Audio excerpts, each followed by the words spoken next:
Many have said that it is extremely difficult to make the NBA, but there are many examples where players had a tough time staying there, despite having successful starts of their careers, and were seen as future superstars. Most of the time, injuries were the key factor in such outcomes, as in the case of Penny Hardaway or Brandon Roy, but there are times when the players ruined their path by their fault. In this video, we'll take a look back at 5 players that could have done better in the league, but their decisions and behavior cut their careers short.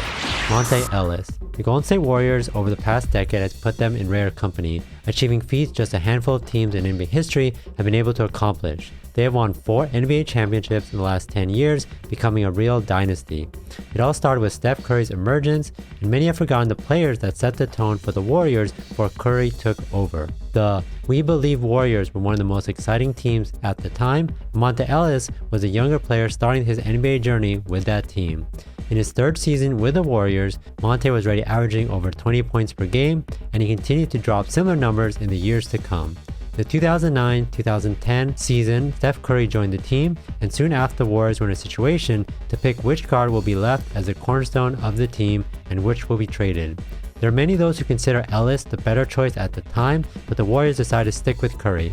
Ellis was dealt to the Milwaukee Bucks, and after a season, he was already in Dallas. After a couple years with the Mavs, he moved to the Indiana Pacers, and his point average dropped from 19 per game to 8.5 in the 2016-2017 season. After that season, Ellis was waived by the Pacers, and no team picked him up. Given the fact that he had a huge contract with the Pacers by the end of the 2021-2022 season, he didn't even try hard to get back to playing. Noah came into NBA as an NCAA champion with the Florida Gators. Known for his high-intensity game, especially on the defensive end of the floor, Noah was selected with the 9th overall pick in the 2007 NBA draft by the Chicago Bulls. The Bulls selected Derrick Rose in the following draft, and it seemed like the glory days would be back in Chicago. Noah had no significant impact on the Bulls' offense, having one of the funniest shooting techniques in the league, but he was an incredible defender, winning the Defensive Player of the Year in 2014, being named in the All-NBA First Team and collecting a couple of All-Star appearances along the way. After 9 years in Chicago, Noah decided to hit the free agency and signed the 4-year, $72 million contract with the New York Knicks in 2016. He was seen as a center that would bring back tough basketball to the New York, but instead, he played only 53 games in his 2 seasons with the Knicks. Noah had some minor knee injuries, and those are not only the reason why he was labeled as one of the worst signings in franchise history. Noah was simply a playboy that enjoyed his time in New York. Being an NBA-rich superstar and ladies' favorite took his focus from basketball to partying. He was released by the Knicks 2 years later. He had 2 short stints with the Grizzlies and the Clippers, but never even close to the level he was with the Bulls. Adam Morrison. Adam Morrison came to NBA as one of the greatest Gonzaga players in team history and an excellent scorer. He was the 3rd overall selection in the 2006 NBA draft, taken by the Charlotte Bobcats. Expectations for Morrison was increased even more by the fact that Michael Jordan's first draft choice in his front office role for Charlotte. People back then compared him to Larry Bird, but he didn't even live up to expectations. He averaged 11.8 points per game in his rookie season and missed the entire 2nd season with a knee injury.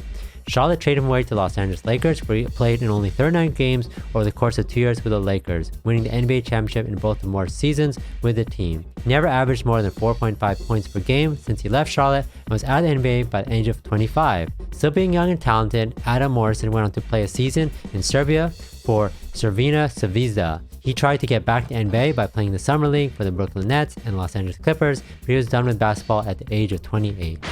Andrew Bynum. Bynum is another player who was part of the Lakers championship teams in the late 2000s. He had a huge impact on the team as a starting center next to Kobe Bryant and Pau Gasol. Bynum was actually the youngest player to play an NBA game when he joined the team back in 2005. The Lakers selected him with the 10th overall pick at the 2005 NBA draft, straight from high school. He was seen as the next big center for the team in LA. He immediately became a starter for the team, but Kobe Bryant was disappointed by the working ethic of the youngster and often was questioning if Bynum was interested in playing basketball at all. However, he was averaging around 15 points when the Lakers were winning, and he even became an all-star in the 2012 season. Then injuries started to take a toll on his game, and it seems like Bynum did not put the work he needed to fully get back on the court. In the 2013-2014 season, Bynum was dealt to the Cleveland Cavaliers, which was the beginning of the end of his career. The following season, he signed to the Indiana Pacers and was out of the league before he even turned 27. It's pretty unbelievable to see him gone after what he did with the Lakers, but no one who had played with him wasn't surprised by the way his career ended. Steve Francis. Francis is a real example of going from zero to hero and all the way back. He grew up on the streets of Maryland selling drugs, but managed to pull his life together when he played for the Terrapins. His quickness and vertical leap made him one of the most exciting players in the country. Francis was drafted with the second pick in the 1999 NBA draft by the Vancouver Grizzlies, but denied to play in Canada and was immediately sent to Houston. With Hakeem Olajuwon recently leaving H-Town, the Rockets needed a new leader, and Francis seemed like a perfect fit. His playing style made him a star right away, but that didn't last long. After 5 years with the Rockets, they traded him to the Orlando Magic for Tracy McGrady. That was the beginning of the end for Francis. He left Florida after a year going to New York, where he was not even a shadow of the player he once was. The Rockets tried to save his career when he was 30, but failed on his part. Reflecting on his shortcut illustrious NBA career, Francis confessed that alcohol was the culprit of his downfall. According to the three-time NBA All-Star, he was ready to make a statement comeback with the Rockets down 7, but then Houston head coach Rick Adelman decided that he will play the role of a bench player. Dejected, Francis turned to alcohol to mask the pain, and right then and there, he was out of the league forever.